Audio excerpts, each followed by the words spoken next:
Hello everyone, good morning সবাইকে। এই ভিডিওটি আজকের নয়, ভিডিওটি কালকের। তো কালকে আমার বাড়িতে ছিল গৃহপ্রবেশের পুজো। আপনাদের সকলের আশীর্বাদে সুসম্পন্ন হয়েছে এবং সুন্দরভাবে নিয়ম করে নিষ্ঠা ভরে পুজো সম্পূর্ণ হয়েছে। এতদিন ধরে যে বাড়িটির পিছনে অক্লান্ত পরিশ্রম করছিলাম, সেই বাড়িটি আজ সুন্দরভাবে সুসম্পন্ন হয়ে সেই বাড়িটিতে প্রবেশ করেছি।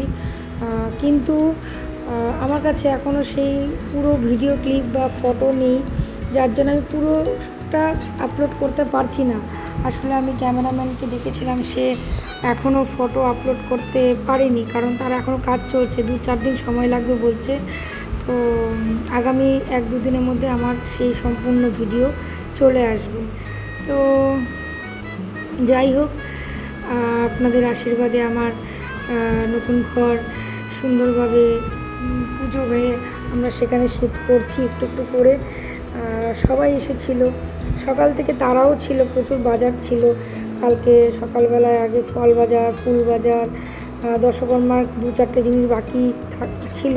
মানে যতই বাজার করার পরে আবার মনে পড়ে, ওহো এটা তো আনা হয়নি, ওটা তো আনা হয়নি, এই বলে বলে আবার বারবার বাজারে যাওয়া, সেই যে একটা ব্যস্ততা। তো এসব অতিক্রম করলাম কালকে। সাথে দই মিষ্টি এগুলো কালকেই এনেছিলাম, সকাল সকাল এনেছিলাম, কারণ এগুলো যদি আগে আনি তাহলে তো এগুলো নষ্ট হয়ে যাওয়ার সম্ভাবনা থাকে। তো আমার শাশুড়ি মায়ের নিরামিষ ফ্রিজ ছিল, কিন্তু আমার শাশুড়ি মায়ের নিরামিষ ফ্রিজটি ওনার অপারেশনের পর ব্যবহার হয়ে যাওয়ার কারণে, আমিষ হয়ে যাওয়ার কারণে আর এই নিরামিষ থাকেনি। তাই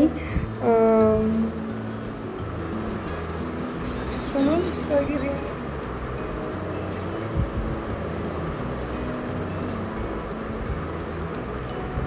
আমাকে কালকে সকাল সকাল বাজার করতে গিয়েছিলাম। তো কালকে আমাকে পার্লারে মেয়েটি সাজিয়ে দিয়েছে পুনাম। তো কালকের আউটফিট এটা ছিল। তো দেখতে দেখতে ঠাকুরমশাই যথাসময়ে চলে এসছে। একটা সময় বলতে একটা সময় সে চলে এসছে। এসে সে তার কাজ জোগাড়পাতি করছিল। যেহেতু সময়ের মধ্যে আমি কিছু করে উঠতে পারিনি, তাই আমারও অসুবিধা হয়ে গেছিলো। আমরা কেউই রেডি ছিলাম না। দেখতে দেখতে যে সকাল থেকে কখন 12টা বেজে গেছে বুঝতে পারিনি। তো এই আর কি, যাই হয় দুজনে মিলে করছি, সবাই তো সব কিছু করছি। কিন্তু যাই হোক, আমার হাজব্যান্ড ছিল না, আসেনি। সকাল থেকে সারাদিন ফোনেই ছিল, ভিডিও কলে ছিল। ও আসলে আর একটু ভালো লাগতো, আরও আনন্দ ফুর্তি অনেকটা হতো। সকালবেলা থেকেই ও ফোনে ছিল, ফোনে ভিডিও কলে দেখেছে পূজা টুজা হচ্ছিল। তো যাই হোক, এইভাবেই পূজা সম্পন্ন করলাম। কালকে বিকেলে সবাই আত্মীয় স্বজন, আমার পাড়ার, আমার মামা, আমার জামাইবাবু, আমার বাবার বাড়ির লোক, আমার শ্বশুর বাড়ির লোক সবাই এসছে। তো তাদের সবাইকে নিয়ে আনন্দ করলাম। সেটি চলছে প্রস্তুতি পর্ব। যেহেতু আমার কাছে পুরো ভিডিওটা এখনও পর্যন্ত এসে পৌঁছয়নি, তাই আমি সুন্দর করে ভিডিওটি আপলোড করতে পারছি না। তার জন্য আমি দুঃখিত, কিন্তু খুব তাড়াতাড়ি আমি ভিডিও আপলোড করে দেব। ঘরের কাজ এখনও সম্পূর্ণ হয়নি, কারণ ঘরে কার্পেট বসানো, এখনও প্রাইমার করা, কালার করা এখনও বাকি আছে। কিন্তু যেহেতু ডেট পড়ে গেছে, তাই আর অপেক্ষা করতে পারলাম না। এই ডেটে না করতে পারলে একবারে গিয়ে রাত্রে ভুল কথাটি বললাম, একবারে গিয়ে অঘ্রাণ মাসে পুজো করতে হবে। তো অত দেরি তো করা যায় না ঘর ফেলে রেখে, তাই পুজো করে নিলাম। তো কাল করেছিলাম ব্রহ্মা বিষ্ণু মহেশ্বর বাস্তুদেবের পূজা, সাথে ছিল হোম যজ্ঞ। আর ঘরে যেহেতু কলসি কুলোনে প্রবেশ করতে হয়, সেই রিচুয়ালসটার জন্য আমার হাজব্যান্ডকে দরকার। তো ও যেহেতু আসতে পারেনি, সময় হলে বা পারলে হয়তো আসতো, কিন্তু কাজের জন্য আসতে পারেনি। তাই ওকে বাদ রেখে, ওই পূজাটি বাদ রেখে বাকি সব পুজো করে নিয়েছি। আমার জেঠি, আমার কাকি, আমার ভাই সবাই এসছে। ভাই তো সারাদিনই ব্যস্ত ছিল, কারণ ভাই আজকে মালদায় আছে, ভাই চলে গেছে বাইরে।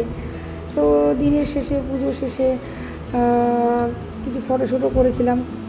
আর পুজো শেষ হতে হতে আমাদের 5টা বেজে গেছিলো। তো সবাই মিলে নতুন ঘরে দুধ উতলানো, ঠাকুরমশাইকে বস্ত্র বিতরণ করলাম। আমার বাবা, শ্বশুরমশাই, ঠাকুরদা, ঠাকুমা শ্বশুর, দিদা শাশুড়ি, দাদু শ্বশুর সবাইকে পুজো দিয়েছি পিতৃপুরুষদের।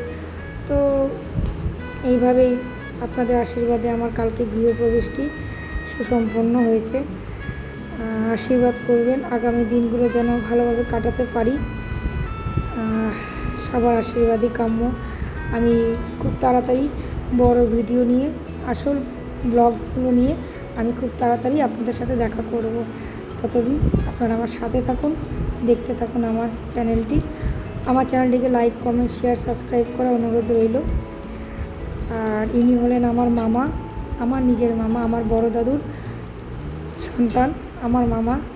তো আজকে আমার মা নেই, বাবা নেই, আমার মামা এসছে, সেটি আমার কাছে পরম পাওনা। আমার জামাইবাবু এসেছিলেন, দিদিও এসেছিলেন, আর ইনারা হচ্ছে সবাই আমার দেওর, ননদ, আর ইনারা হচ্ছেন আমার শাশুড়ি মায়ের বাগানের কিছু আত্মীয় স্বজন পরিচিত।